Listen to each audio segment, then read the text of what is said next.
Assalamualaikum warahmatullahi wabarakatuh. Alhamdulillahirrabbilalamin. Wassalatu wassalamu ala asrafil anbiya wal mursalin wa ala alihi wasahbihi rasulillahi ajmain. Allahumma salli ala sayyidina Muhammad wa ala sayyidina Muhammad. Segala puji bagi Allah yang telah memberikan kita rahmat dan hidayahnya, nikmat iman dan Islam. Kemudian tak lupa pula salawat kepada baginda Rasulullah sallallahu alaihi wasallam. Dengan memperbanyak salawat, semoga kita mendapat syafaatnya di yaumil hisab kelak. Amin ya rabbal alamin. Baiklah, saya Afdalul Khalis, NIM 118501144541, dengan studi kecerdasan buatan dan dosen pengampu Ibu Okvalisa STMSC PhD. Di sini saya akan mempresentasikan mengenai topik dari kecerdasan buatan, yaitu algoritma genetika. Langsung saja masuk ke pembahasan. Pertama, itu topik pembahasan kita terbagi dua. Yang pertama itu algoritma genetika, mengenai algoritma genetika, dan kedua adalah studi kasusnya yang diambil dari paper dengan Sinta 2. Pertama, algoritma genetika. Jadi, algoritma genetika atau genetic algorithm itu merupakan metode metaheuristik yang terinspirasi dari proses seleksi natural. Jadi, GA atau genetic algorithm ini secara keseluruhan merupakan proses yang terinspirasi dari proses evolusi biologi yang berdasarkan teori Charles Darwin. Proses evolusi pada biologi terjadi pada deoksiribonukleik acid atau DNA yang kita kenal dengan DNA. DNA ini merupakan rantai atau sekuens dari nukleotides yang membawa instruksi genetik yang digunakan untuk pertumbuhan, pengembangan, fungsi, dan reproduksi dari suatu organisme atau virus. Jadi setiap nukleotides mempunyai komposisi satu di antara 4 nitrogen containing nucleobase, yaitu CGAT, yaitu sitosin, G guanin, A adenin, dan T timin. Nukleotides inilah yang akan memberikan informasi penting bagi organisme. Organisme yang memiliki kategori baik atau buruk tergantung dari informasi DNA-nya. Jadi setiap organisme itu mendapatkan organisme yang baik dari segi fisik ataupun fenotip maupun kemampuan tidak terlihat lainnya bisa didapatkan melalui perkawinan atau reproduksi antar sesama organisme. Proses inilah yang disebut dengan crossover. Suatu organisme juga dapat membentuk dirinya, beradaptasi atau berevolusi dari lingkungan atau yang disebut dengan proses seleksi atau mutasi. Kemudian proses umumnya genetic algorithm ini terdiri dari proses umum, yaitu evolusi, yaitu selection, crossover, dan mutation. Pada organisme proses ini terjadi dengan DNA. Namun pada GA atau genetic algorithm, hal tersebut dikodekan sesuai dengan konteks komputasi, yaitu dengan bilangan biner, di mana setiap faktor atau variabel dari masalah dikodekan dengan biner, di mana setiap sekumpulan biner tersebut disebut individu. Proses evolusi pun biasanya terjadi pada suatu kumpulan individu atau beradaptasinya terhadap lingkungan. Kumpulan individu tersebut disebut dengan populasi. Maka setiap biner dalam individu dan populasi tersebutlah dilakukan proses selection, crossover, dan mutation. Output terbaik dari proses evolusi adalah individu yang baik tentunya, atau dengan sebutan fitness organism. Dalam konteks genetic algorithm ini, fitness tersebut disebut dengan fitness value. Kelebihan dari menggunakan algoritma genetika ini yaitu fitness value yang dicari dapat menyelesaikan pada masalah global optimum, di mana metode geometrik lebih sulit ditemukan atau sering terjebak di lokal optimum. Beberapa kasus algoritma genetik juga dapat mempersingkat waktu dalam pencarian global optimum dalam suatu optimasi parameter di metode pengolahan data. Jadi itu secara singkat harfiah dari genetic algorithm. Kemudian proses umum algoritma genetik. Tujuan dari algoritma genetik adalah untuk mencari fitness value dari individu di suatu populasi. Maka proses keseluruhan merupakan proses iterasi dari generasi ke generasi, di mana setiap generasi menghasilkan keturunan atau offspring, di mana setiap keturunan mempunyai individu yang baik dibanding orang tuanya atau parent, yang kita dalam istilah genetic algorithm parent. Keturunan individu yang terbaik akan terpilih lagi menjadi parent pada generasi berikutnya. Proses ini terus menerus sampai fitness value dapat ditemukan. Jadi terdapat 5 fase dalam algoritma genetik. Yang pertama itu inisialisasi populasi, kedua fitness function, ketiga selection, dan keempat crossover, serta kelima mutation. Yang pertama itu inisialisasi populasi. Proses dimulai dengan menginisiasi beberapa individu atau disebut dengan populasi. Setiap individu adalah suatu solusi atau fitness value yang ingin dicari. Setiap individu merupakan sekumpulan dari gen atau disebut dengan kromosom. Pada algoritma genetik, sekumpulan gen ini dipresentasikan dengan kode biner. Maka dapat kita lihat pada gambar gen, kromosom, dan population, di mana diharfiahkan menggunakan kode biner dari tingkat A1 hingga tingkat 4. Kemudian yang kedua adalah fitness function. Jadi fungsi fitness menentukan seberapa fit nilai dari suatu individu. Fungsi ini menghasilkan skor atau fitness value yang dicari dari setiap individu. Yang ketiga, selection. Jadi selection merupakan fase di mana individu yang memiliki nilai paling fit dibiarkan untuk menjadi parent pada generasi berikutnya. Salah satu metode yang paling populer yaitu fase metode Rowlett, ya. Kemudian yang keempat, crossover. Crossover ini pada fase ini paling signifikan algoritma genetiknya. Setiap pasangan individu yang dijadikan parent kemudian disilangkan untuk membentuk individu baru. Teknik persilangan digunakan dengan menentukan crossover point secara random di dalam kromosom. Contoh dapat kita lihat pada gambar di samping. Cross point pada A1 dan A2, crossover pointnya di tengah, ya. Kemudian keturunan akan terlahir dengan menukar gen di antara parent sampai titik crossover point. Dapat kita lihat pada gambar kedua.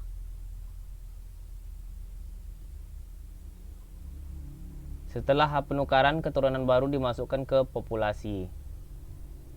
Kemudian yang kelima merupakan mutation. Jadi setelah keturunan baru dibuat, beberapa gen pada setiap individu dilakukan mutasi dengan probability tertentu, biasanya dengan probabilitas yang rendah. Mutasi dapat dilihat pada gambar di bawah. Mutasi dilakukan dengan mengendalikan keberagaman dalam populasi dan mencegah konvergensi yang terlalu dini. Jadi di atas merupakan sebelum mutasi, ya, dengan nilai biner 11100. Kemudian setelah mutasi, binernya berubah menjadi 110110. Algoritma akan berhenti ketika populasi telah konvergen, tidak lagi memproduksi keturunan yang signifikan dari generasi sebelumnya. Jadi dengan kata lain, tahap ini algoritma genetik telah memberikan solusi dari masalah yang didefinisikan. Itu dia. Ada 5 fase algoritma genetik. Kemudian yang selanjutnya itu merupakan siklus dari algoritma genetik. Siklus algoritma genetik pertama kali dikenalkan oleh David Goldberg, ya. Dapat dilihat pada gambar di bawah. Ya, pertama populasi awal, kemudian evaluasi fitness, selection individu, kemudian reproduksi atau crossover dan mutasi, dan terciptanya populasi baru, kemudian kembali ke evaluasi fitness. Siklus ini kemudian diperbaiki oleh beberapa ilmuwan, ya. Diperbaiki oleh beberapa ilmuwan yang mengembangkan algoritma genetik, yaitu Zbigniew Michalowicz, dengan menambahkan operator elitism, dan membalikkan proses seleksi setelah proses reproduksi. Nah, ini di sini perubahan tersebut, pengembangan algoritma genetik itu. Dari populasi awal, evolusi fitness, reproduksi crossover dan mutation, seleksi individu, kemudian elitism, terciptanya populasi baru, dan kembali ke evaluasi fitness. Itulah siklus dari algoritma genetik. Kemudian komponen utama pada setiap fase algoritma genetik. Ini penjelasan lebih lanjut dari 5 fase sebelumnya itu. Ya. Yang pertama, teknik pengkodean. Jadi teknik pengkodean itu merupakan bagian mengkodekan gen dari kromosom, di mana gen merupakan bagian dari kromosom. Satu gen biasanya akan mewakili satu variabel. Gen dapat dipresentasikan dalam bentuk bit, bilangan real, daftar aturan, elemen permutasi, elemen program, atau representasi lainnya yang dapat diimplementasikan untuk operator genetik. Ya, dengan demikian kromosom dapat dipresentasikan dengan menggunakan nilai-nilai berikut. Pertama, string bit. String bit itu 100, 11, dan seterusnya. Kemudian array bilangan real 65, 66, min 67,98, 77,34, dan seterusnya. Elemen permutasi E2, E10, E5, dan seterusnya. Daftar aturan R1, R2, R3, dan seterusnya. Elemen program, pemrograman genetik, kemudian struktur lainnya.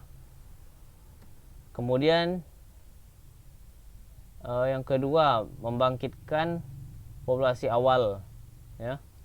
Jadi membangkitkan populasi awal itu merupakan proses membangkitkan sejumlah individu secara acak atau melalui prosedur tertentu.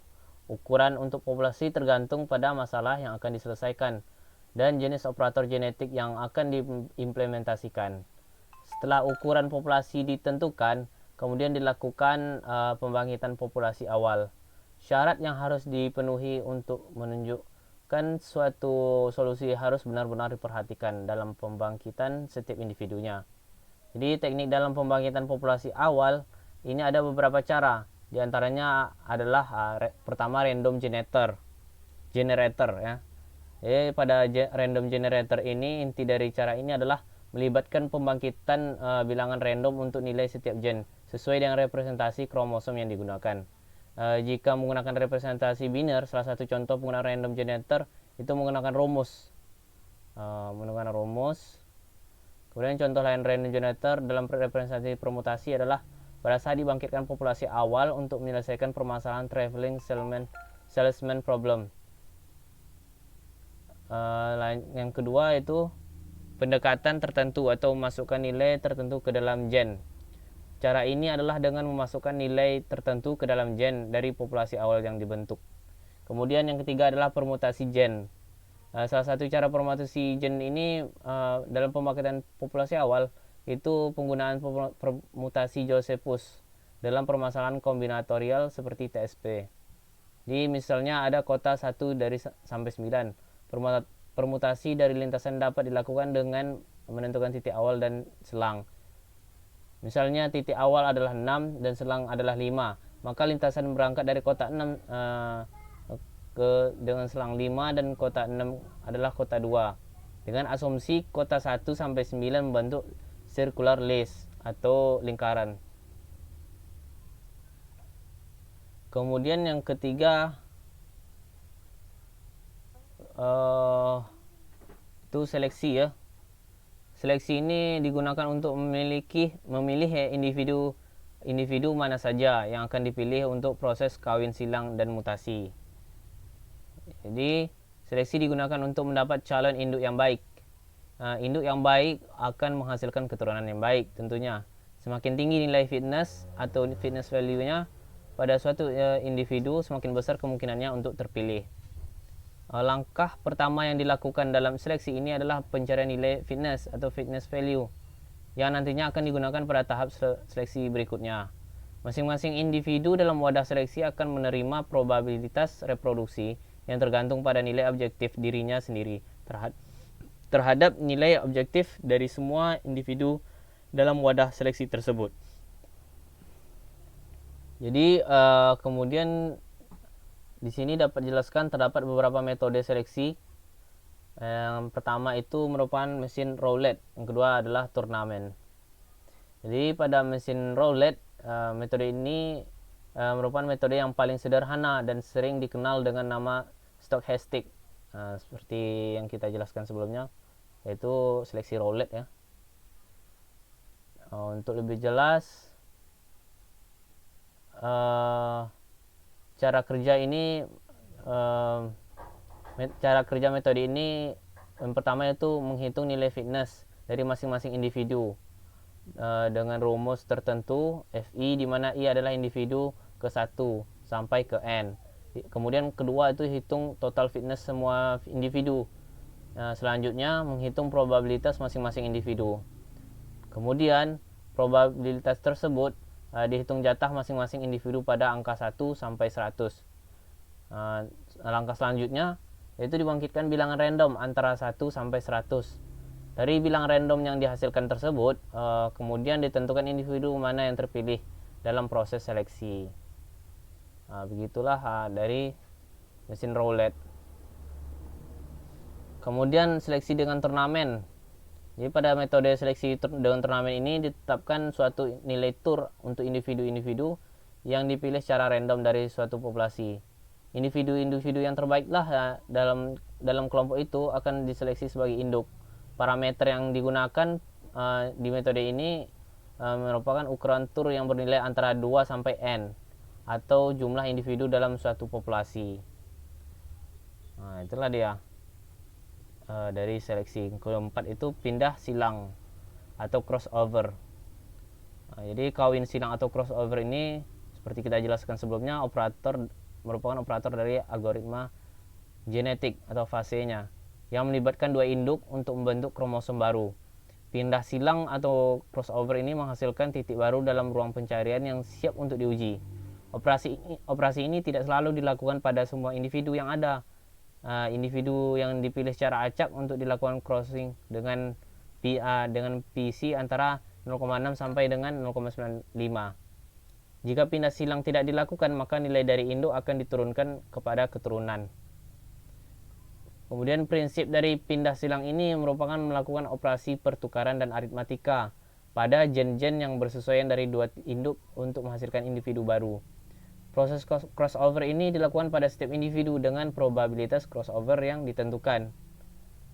Itu dia. Kemudian operator crossover ini bergantung pada representasi kromosom yang dilakukan. Berbagai model crossover sesuai dengan representasi kromosom.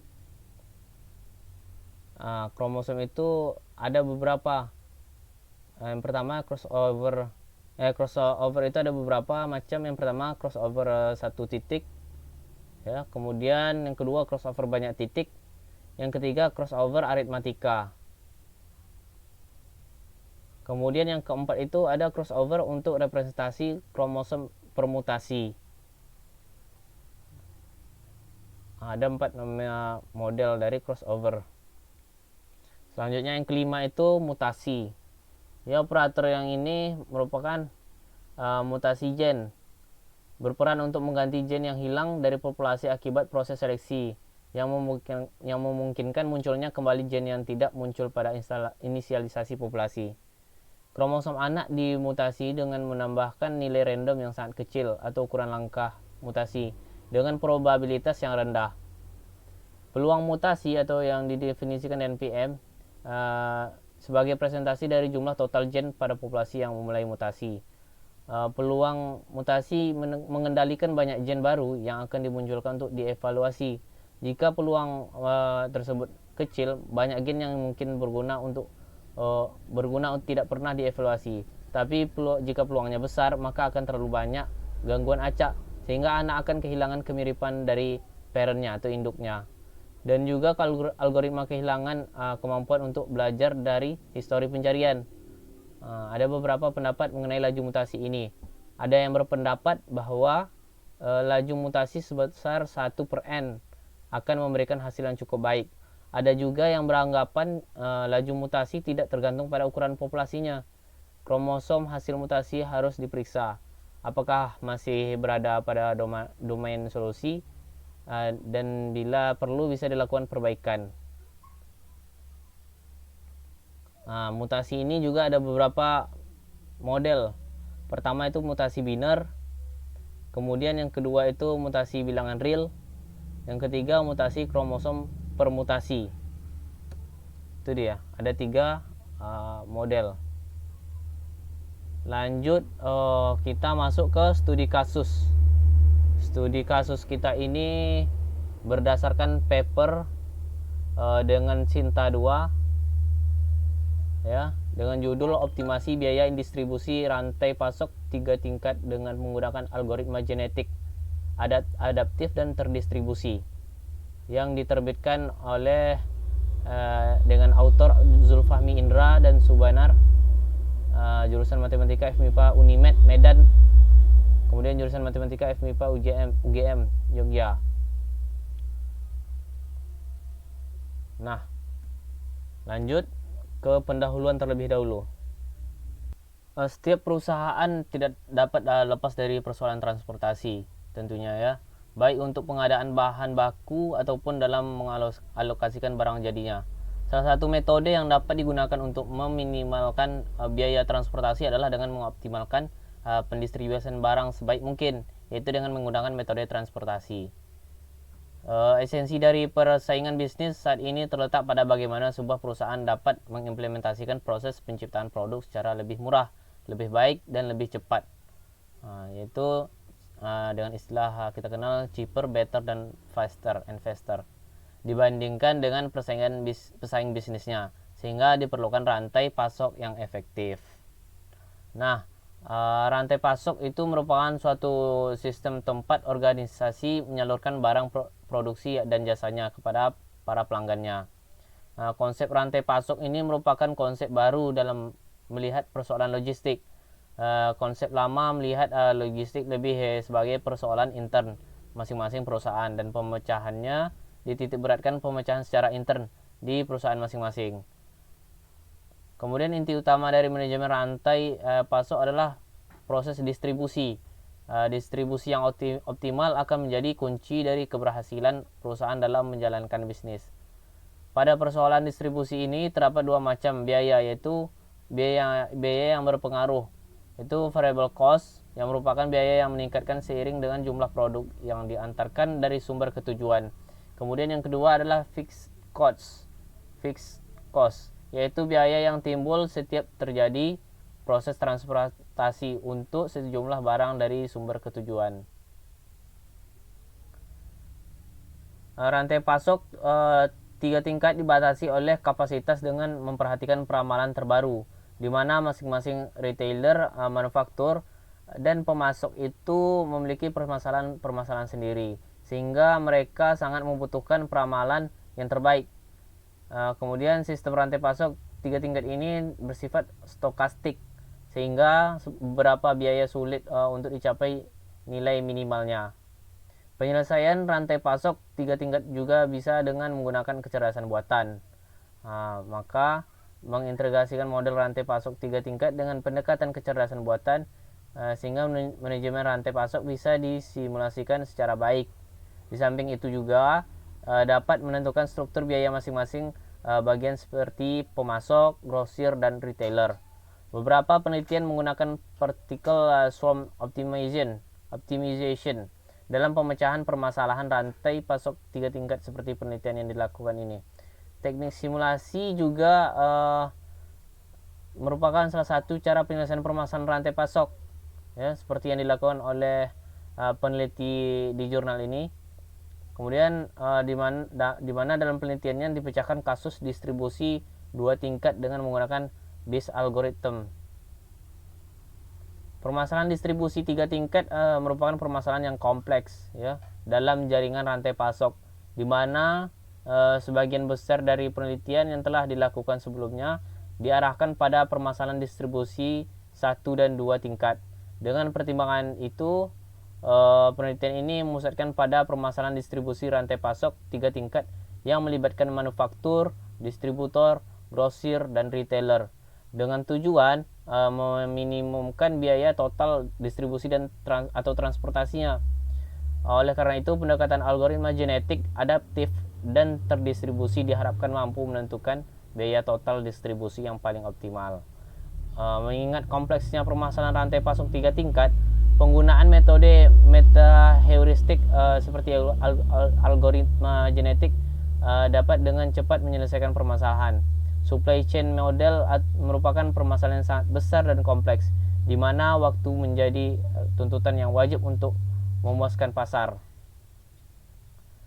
Berbagai metode baik deterministik maupun metode stokastik untuk supply chain pencarian dengan algoritma genetik lebih dapat diandalkan untuk berbagai permasalahan supply chain yang umum atau less problem dependent. Kelebihan pencarian dengan GA ini atau genetic algorithm yaitu adanya rekombinasi antara individu sehingga didapatkan hasil yang lebih baik pada iterasi berikutnya. Dinyatakan oleh peneliti pada jurnal ini bahwa salah satu cara untuk meningkatkan kinerja dari GA adalah dengan memasang rate mutasi yang berubah-ubah sepanjang iterasi atau yang dikenal dengan adaptif. Kemudian kita lanjut penentuan batasan keras. Berikut dapat kita lihat beberapa batasan yang harus dipenuhi. Yang pertama itu kendala kapasitas manufaktur terdapat pada persamaan berikut. Dengan persamaan rumus sigma S I sama dengan 1 X IJ kecil sama dengan SI, dengan S merupakan jumlah manufaktur, SI merupakan kapasitas manufaktur I, XIJ merupakan unit barang yang dikirim dari manufaktur I ke distributor J. Kemudian yang kedua itu kendala kapasitas distributor ditunjukkan pada persamaan yang kedua ini, dimana dengan persamaan sigma P menuju J sama dengan I yang sama dengan 1 X JK S kali J kali K XJ kali K ya kecil sama dengan SJ, dengan P merupakan jumlah distributor, SJ merupakan kapasitas distributor J, dan XJK merupakan unit barang yang dikirim dari distributor J ke grosir K. Kemudian yang ketiga adalah kendala kapasitas grosir ditentukan pada persamaan di bawah. Persamaan yang ketiga ya, dengan persamaan sigma Q K sama dengan 1 X K kali I kecil sama dengan SK, dengan Q merupakan jumlah grosir, SK merupakan kapasitas grosir K, SKI merupakan unit barang yang dikirim dari grosir K ke retailer I atau L. Maaf, lebih tepatnya L ya. Kemudian yang keempat, kendala permintaan retailer ditunjuk pada persamaan ini. Dengan persamaan sigma Q K sama dengan 1 X K L sama dengan D, XKL sama dengan DL, dengan Q merupakan jumlah grosir, DL merupakan permintaan retailer L, XKL merupakan unit barang yang dikirim dari grosir K ke retailer L. Lanjut yang kedua itu merupakan algoritma genetik adaptif dan terdistribusi.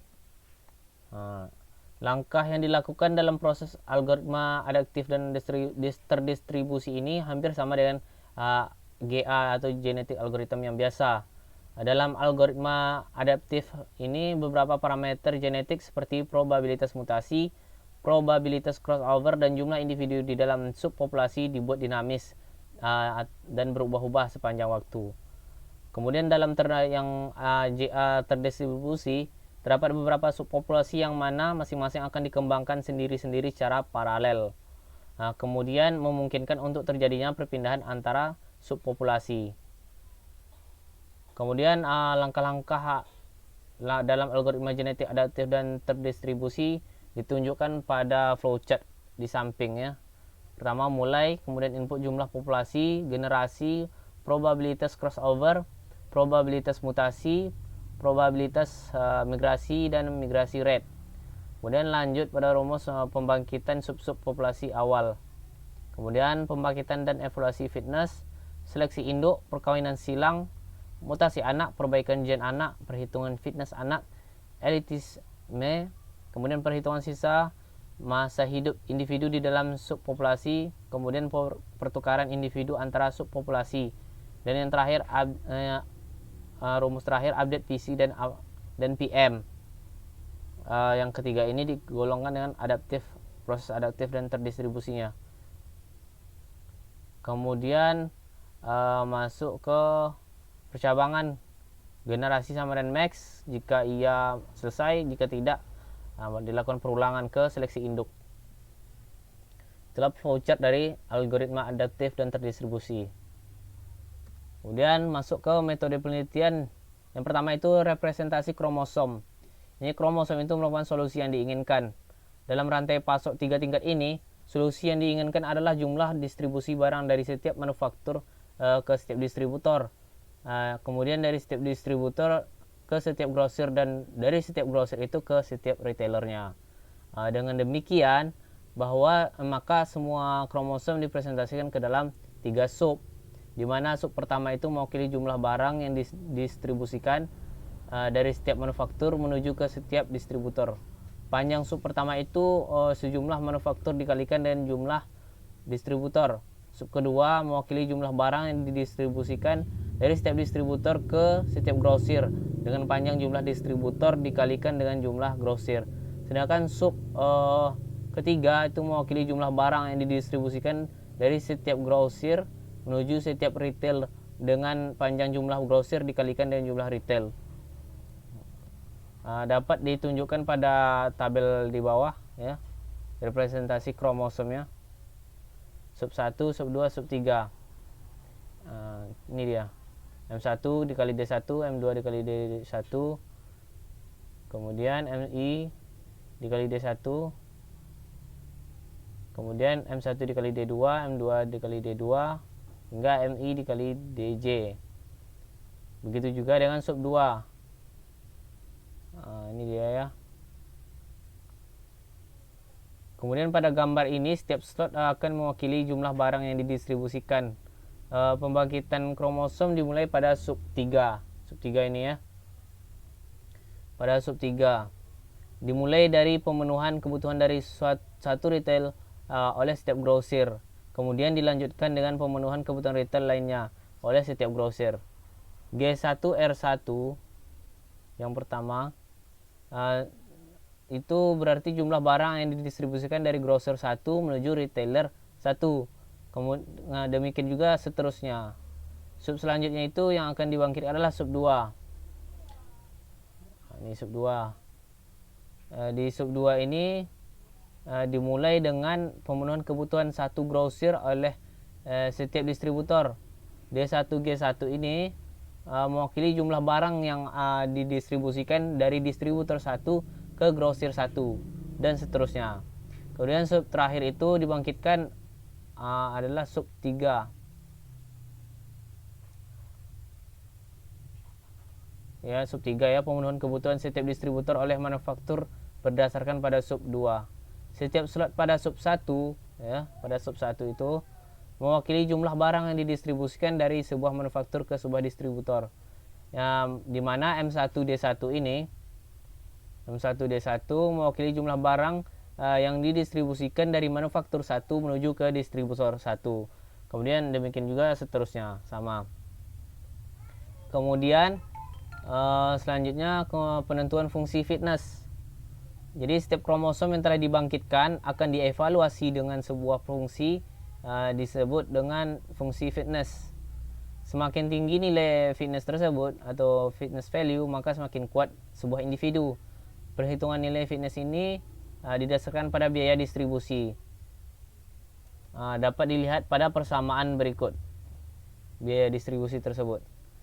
Z sama dengan sigma S, I sama dengan 1 dikali sigma P, J sama dengan 1, XIJ dikali CIJ ditambah AIJ dikali FIJ ditambah sigma P, J sama dengan 1, sigma K sama dengan 1, XJK dikali CJK ditambah AJK dikali FJK. Kemudian ditambah sigma K sama dengan 1 dikali sigma R L sama dengan 1, XKL dikali CKL ditambah AKL dikali FKL. Dapat dilihat ya keterangannya juga. XIJ itu jumlah distribusi barang dari manufaktur I ke distributor J. CIJ itu biaya variabel distribusi barang dari manufaktur I ke distributor J. Kemudian FIJ biaya tetap distribusi barang dari manufaktur I ke distributor J. Kemudian selanjutnya AIJ. Ya, AIJ bernilai 1 jika ada distribusi dari manufaktur I ke distributor J. Sebaliknya, jika 0 maka tidak ada. Sebaliknya 0 ya, jika tidak ada. XJK jumlah distribusi barang dari distributor J ke grosir K. CJK itu biaya variabel distribusi barang dari distribusi J ke grosir K. FJK itu biaya tetap distribusi barang dari distribusi J ke grosir K. AJK bernilai 1 jika ada distribusi dari distributor J ke grosir K. Sebaliknya, 0 jika tidak ada ya. XKL jumlah distribusi barang dari grosir K ke retail L. Kemudian CKL biaya variabel distribusi barang dari grosir K ke retail L. FKL itu biaya tetap distribusi barang dari grosir K ke retail L. Dan terakhir itu AKL bernilai 1 jika distribusi dari grosir K ke retail L. Kemudian jika tidak ada bernilai 0. Permasalahan pada rantai pasok 3 tingkat ini adalah meminimalkan biaya transportasi sehingga nilai fitness bisa ditentukan dengan persamaan fitness sama dengan 1/Z. Maka selanjutnya masuk ke tahap ke metode seleksi. Nah, pada metode seleksi ini digunakan metode roulette wheel, di mana semakin besar nilai fitness suatu kromosom, maka makin besar pula peluangnya untuk dipilih. Setiap kromosom akan menempati area tertentu di dalam roulette yang besarnya sebanding dengan nilai fitnessnya. Dengan demikian, diharapkan kromosom yang memiliki nilai fitness tinggi atau kromosom yang terbaik akan memiliki peluang yang lebih tinggi untuk dipilih sebagai induk, sehingga anaknya yang dihasilkan diharapkan bisa lebih baik lagi. Kemudian yang keempat itu metode crossover. Yang digunakan adalah metode crossover satu titik potong, seperti ditunjuk pada gambar di bawah ya. Pada gambar di bawah, titik potong diletakkan pada perpotongan antara retail untuk mengurangi resiko invalid. Adapun crossover hanya dilakukan pada sub ketiga dengan alasan setelah perkawinan silang nilai-nilai terdistribusi akan berubah. Dengan demikian pula permintaan ke setiap grosir, distributor maupun manufaktur akan berubah.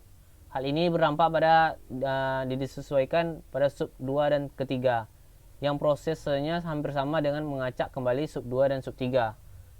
Pada gambar di bawah ini juga dapat kita lihat bahwa anak satu mengambil bagian sebelum titik potong dari induk 1 dan induk 2 setelah titik potong.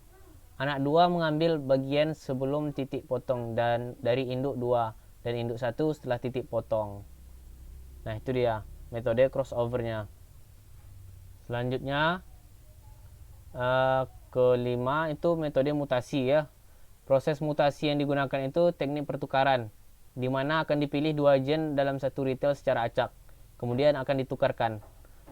Alasan pemilihan gen adalah dalam satu retail adalah untuk mengurangi resiko invalid, itu yang kita jelaskan sebelumnya. Gambar di bawah ini juga, gambar ini menunjukkan proses mutasi, di mana setelah diacak gen yang terpilih adalah gen 4 dan 6, sehingga gen 4 dan 6 itu ditukarkan. Dapat kita lihat ya. Anak 1 sub 3 sebelum mutasi, kemudian setelah mutasi ditukarkan. Kemudian yang keenam itu perhitungan sisa masa hidup. Dalam algoritma genetik adaptif, setiap kromosom tidak langsung ditolak apabila nilai fitnessnya kurang dari nilai fitness terendah pada kromosom terlemah dalam generasi sebelumnya. Setiap kromosom akan diberikan masa hidup. Masa hidup akan tergantung pada fitness setiap kromosomnya, sehingga masa hidup akan berkurang setiap generasi.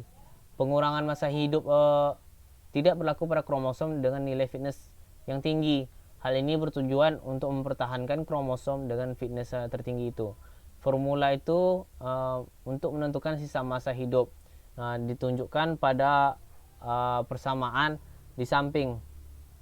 Ya, dapat ditunjukkan pada persamaan di samping dengan persamaan RLTI itu min LT ditambah N worst fit dikurang fitness I per worst fit dikurang average fit, di mana if fitness I lebih besar sama dengan average fit.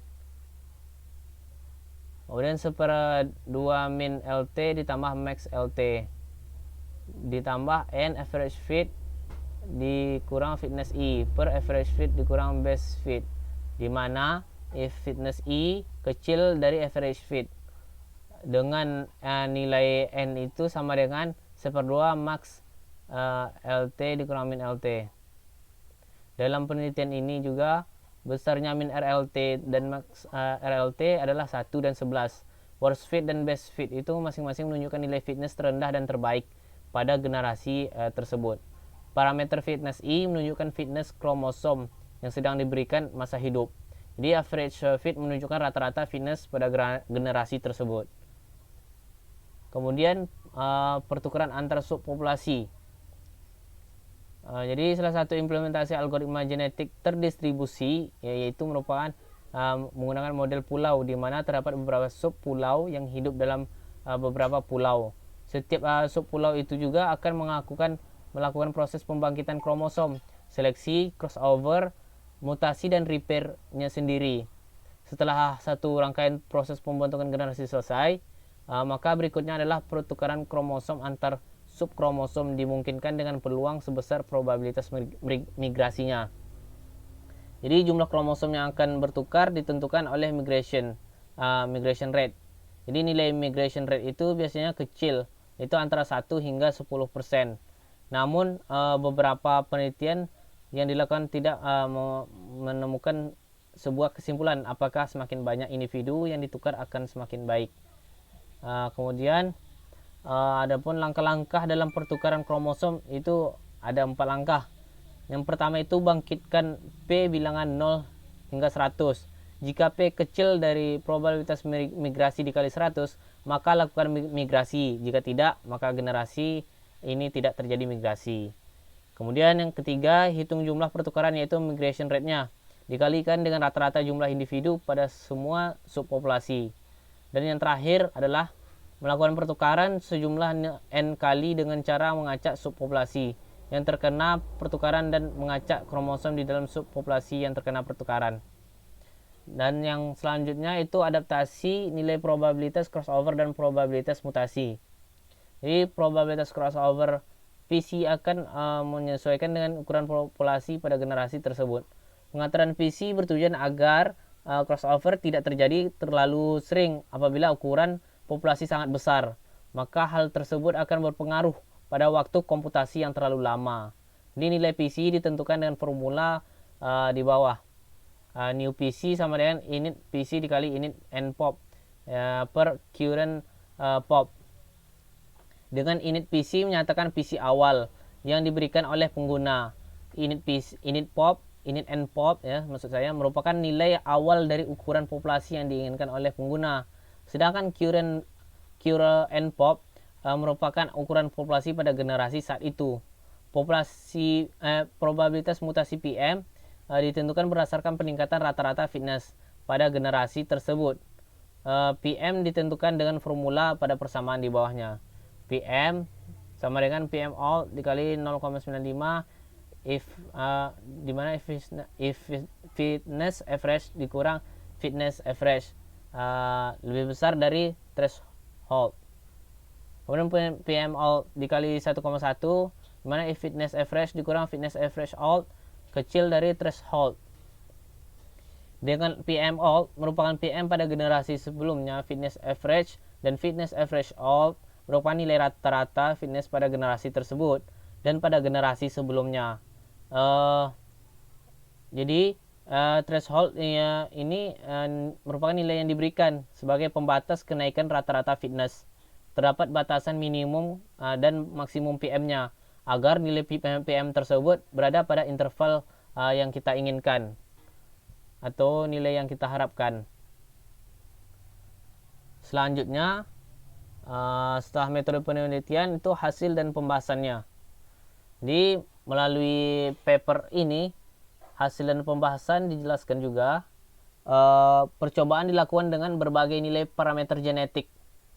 Hal tersebut bertujuan untuk mengetahui pengaruh parameter genetik terhadap hasil algoritma genetik adaptif dan terdistribusinya.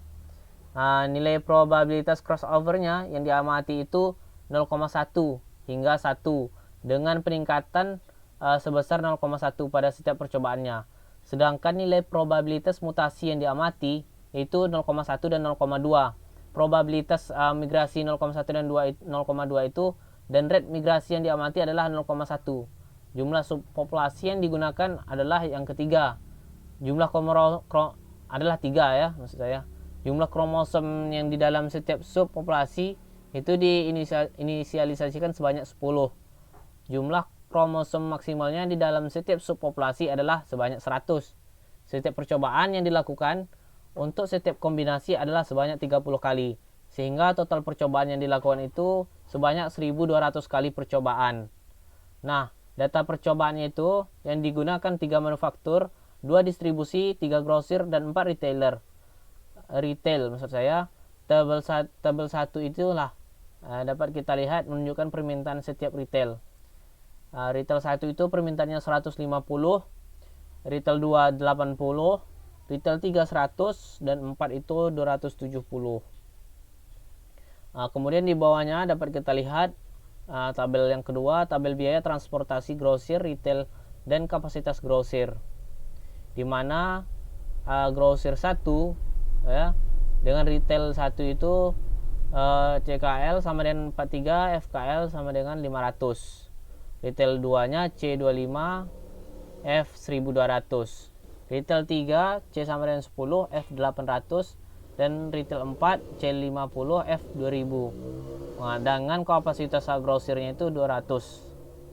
Begitu juga dengan grosir 2 dan grosir 3 dengan kapasitas masing-masing 175 dan 225. Jadi dari tabel itu juga menunjukkan biaya transportasi dari setiap grosir ke setiap retail dan kapasitas grosirnya. Jadi baris menunjukkan grosir, kolom itu menunjukkan retail ya. Setelah dapat kita amati pada tabel ini. Selanjutnya C menyatakan biaya variabel. Ya, kemudian F itu menunjukkan biaya tetap. Kemudian selanjutnya pada tabel ketiga ya. Pada tabel ketiga menunjukkan biaya transportasi dari setiap distributor ke setiap grosir dan kapasitas distributornya. Baris menunjukkan distributor ya, dapat kita lihat. Kemudian kolom grosir ya. Selanjutnya C itu menyatakan biaya variabel, sedangkan F menunjukkan biaya tetap. Kemudian pada tabel 4 ya, menunjukkan biaya transportasi dari setiap manufaktur ke setiap distributor dan kapasitas manufaktur. Kemudian ya sama ya, C itu biaya variabel, sedangkan F menunjukkan biaya tetap. Dapat kita lihat nilai pada distributor 1 kapasitas distributornya 25, distributor 2 itu 350. Kemudian manufaktur, pada manufaktur pertama itu kapasitasnya 175, kemudian yang kedua 300, dan yang ketiga 150.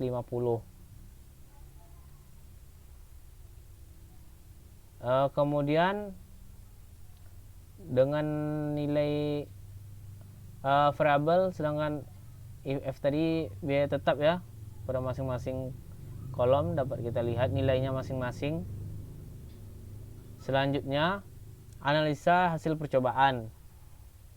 Nah, dari hasil percobaan yang dilakukan itu dengan berbagai kombinasi parameter genetik, maka diperoleh grafik perbandingan nilai biaya transportasi untuk setiap probabilitas crossover pada berbagai probabilitas mutasi. Kemudian probabilitas migrasi dan migration rate. Nah, pada gambar di bawah ini ya, pada gambar ini grafik itu menunjukkan biaya transportasi terendah yang dihasilkan oleh dari percobaan untuk setiap kombinasi parameter genetiknya. A menunjukkan probabilitas mutasi sebesar 0,1. Kemudian probabilitas migrasinya 0,1 dan migration rate sebesar 0,1. Kemudian B menunjukkan probabilitas mutasi sebesar 0,2.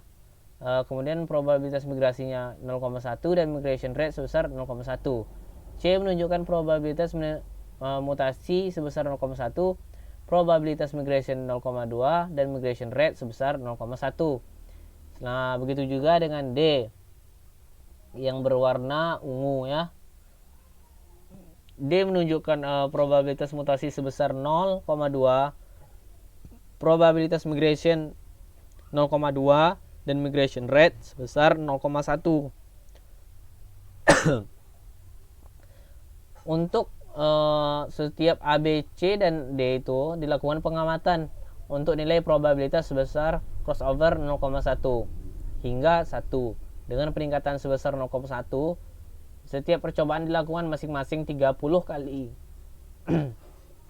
untuk setiap kombinasi parameter genetik. Dari setiap percobaan itu diperoleh biaya transportasi terbaik pada A dengan probabilitas crossover sebesar 0,4, yaitu 80,910. Biaya transportasi terburuk diperoleh pada D dengan probabilitas crossover 0,4, yaitu sebesar 87,369. Nah, kemudian dapat saya jelaskan pada tabel di samping ya, dapat kita lihat itu menunjukkan rangkuman nilai biaya terbaik untuk setiap kombinasi parameter genetiknya yang ditunjukkan pada tabel ini ya, memuat biaya transportasi terbaik yang diperoleh dalam 30 kali percobaan. Warna biru ini pada tabel ini itu biaya transportasi terendah, sedangkan warna merah adalah biaya transportasi tertinggi. Nah, selanjutnya ini ya, pada grafik yang di bawah ini dapat kita lihat memperlihatkan perbandingan biaya rata-rata dari seluruh percobaan untuk setiap parameter genetik. Itu A menunjukkan probabilitas mutasi sebesar 0,1, probabilitas migrasi 0,1 dan migration rate sebesar 0,1. Yang B menunjukkan probabilitas mutasi sebesar 0,2, probabilitas migrasi 0,1 dan migration rate sebesar 0,1. Dan C menunjukkan probabilitas mutasi sebesar 0,1, probabilitas migration 0,2 dan migration rate sebesar 0,1. Dan yang D menunjukkan probabilitas mutasi sebesar 0,2, probabilitas migration 0,2 dan migration rate-nya sebesar 0,1. Jadi untuk setiap A, B, C dan D itu dilakukan pengamatan untuk nilai probabilitas sebesar 0,1. Probabilitas crossover-nya 0,1 hingga 1 dengan peningkatan sebesar 0,1. Setiap percobaan dilakukan masing-masing 30 kali untuk setiap kombinasi parameter genetiknya. Dari hasil percobaan diperolehlah biaya transportasi rata-rata terendah pada C dengan probabilitas crossover-nya sebesar 0,1, yaitu 96,546. Biaya transportasi terburuk diperoleh C dengan probabilitas crossover 0,9, yaitu sebesar 97,031. Dari grafik ini juga terlihat bahwa rata-rata antar setiap parameter tidak berbeda jauh. Rata-rata biaya transportasi terlihat stabil untuk setiap probabilitas mutasi, probabilitas migration dan migration rate pada probabilitas 0,1-nya. Tabel ini juga menunjukkan rangkuman nilai biaya rata-rata untuk setiap parameter genetik. Ditunjukkan juga ya pada tabel ini yang saya maksud. Tabel ini menunjukkan parameter genetik, di mana pada tabel ini memuat biaya transportasi rata-rata yang diperoleh dalam 30 kali percobaan tadi. Kemudian dapat kita lihat bersama tabel yang menunjukkan rangkuman nilai biaya rata-rata untuk setiap parameter genetik yang ditunjukkan pada tabel ini ya. Mulai dari PC 0,1 hingga 1 dan nilai A, B, C dan D-nya. Selanjutnya itu pada tabel manufaktur ya. Manufaktur 1, 2 dan 3 ini menunjukkan jumlah barang yang dikirimkan dari setiap manufaktur kepada setiap distributor. baris mewakili manufaktur, sedangkan kolom itu distributornya. Terdapat 3 manufaktur dan 2 distributor. Manufaktur 1 mengirim barang sejumlah 3 unit kepada distributor 1 dan 172 unit kepada distributor 2. Manufaktur 2 mengirim barang sejumlah 120 unit kepada distributor 1 dan 155 unit kepada distributor 2. Manufaktur yang ketiga itu mengirim barang sejumlah 127 unit kepada distributor 1 dan 23 unit kepada distributor 2. Kemudian pada tabel yang di tengah, ini dapat kita lihat menunjukkan jumlah barang yang dikirimkan dari setiap distributor kepada setiap grosirnya. Baris mewakili distributor, kemudian kolom itu grosirnya. Terdapat 2 distributor dan 3 grosir. Distributor 1 mengirim barang sejumlah 158 unit kepada grosir 1, 87 unit kepada grosir 2, dan 5 unit kepada grosir 3. Distributor 2 mengirim barang 42 unit ke grosir 1, 88 unit ke grosir 2, dan 220 unit ke grosir 3. Kemudian tabel terakhir pada di bawah ini menunjukkan jumlah barang yang dikirimkan dari setiap grosir kepada setiap retail. Kemudian terdapat 3 grosir dan 4 retail. Grosir 1 mengirim barang sejumlah 112 unit ke retail 1, 78 unit ke retail 2, 100 unit ke retail 3, dan 10 unit kepada retail 4. Kemudian grosir 2 itu mengirim 116 unit ke retail 1, dan kemudian retail 2 dan 3-nya kosong, dan retail 4 itu 59. Dan grosir 3 mengirim 22 unit ke retail 1, 2 unit ke retail 2, kosong pada retail 3, dan retail 4 itu bernilai 201 unit. Dapat kita lihat pada tabel ya. Dan selanjutnya itu pengujian. Jadi pengujian ini dilakukan untuk mengetahui kinerja genetik algoritma ini, baik adaptif dan terdistribusinya. Pengujian dilakukan dengan membandingkan biaya transportasi yang dihasilkan oleh algoritma genetik adaptif dan terdistribusi dengan metode stepping stone. Jadi perhitungan biaya dengan metode stepping stone ini diperoleh sebesar 89,825. Jadi algoritma genetik adaptif dan terdistribusi menghasilkan biaya terbaik sebesar 80,910, yaitu pada probabilitas mutasi 0,1, probabilitas migrasi 0,1, migration rate 0,1, dan probabilitas crossover sebesar 0,4. Dari hasil yang diperoleh itu juga dikatakan bahwa dapat kita katakan algoritma genetik ini mampu menghasilkan biaya transportasi yang lebih rendah daripada metode stepping stone. Biaya transportasi rata-rata yang diperoleh merupakan nilai yang lebih representatif karena kebanyakan hasil percobaan akan mengacu pada rata-rata. Jadi rata-rata terbaik yang diperoleh pada percobaan dengan algoritma genetik adaptif dan terdistribusi ini itu sebesar 96,546, dan probabilitas mutasi 0,1, probabilitas migration 0,2, dan migration rate-nya itu 0,1, dan probabilitas crossover sebesar 0,1. Jadi jika dibandingkan dengan metode stepping stone, nilai ini memang lebih buruk. Kemudian selanjutnya dapat kita simpulkan ya, kesimpulan akhir. Jadi berdasarkan pembahasan tentang distribusi 3 tingkat ini dengan algoritma genetika adaptif maupun terdistribusi, maka dapat ditarik beberapa kesimpulan.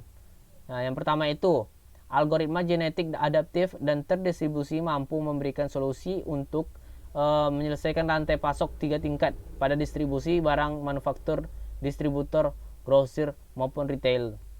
Kemudian yang kedua, biaya distribusi minimal diperoleh pada kombinasi parameter probabilitas crossover 0,4, probabilitas mutasi 0,1, probabilitas migration 0,1, dan migration rate 0,1, yaitu sebesar 80,910. Biaya transportasi yang diperoleh lebih baik jika dibandingkan dengan stepping stone, yaitu sebesar 89,825. Dan yang terakhir, biaya transportasi rata-rata terbaik diperoleh sebesar 96,546 pada probabilitas mutasi 0,1, probabilitas migration 0,2, migration rate 0,1, dan probabilitas crossover-nya sebesar 0,1. Nilai rata-rata ini lebih buruk jika dibandingkan nilai dengan stepping stone-nya. Jadi itulah kesimpulan dari paper ini, paper dengan Sinta 2 ini. Optimasi biaya distribusi rantai pasok 3 tingkat dengan menggunakan algoritma genetik, adaptif, dan terdistribusi. Mungkin itu saja yang dapat saya sampaikan. Lebih dan kurang saya mohon maaf. Akhirul kalam. Assalamualaikum warahmatullahi wabarakatuh.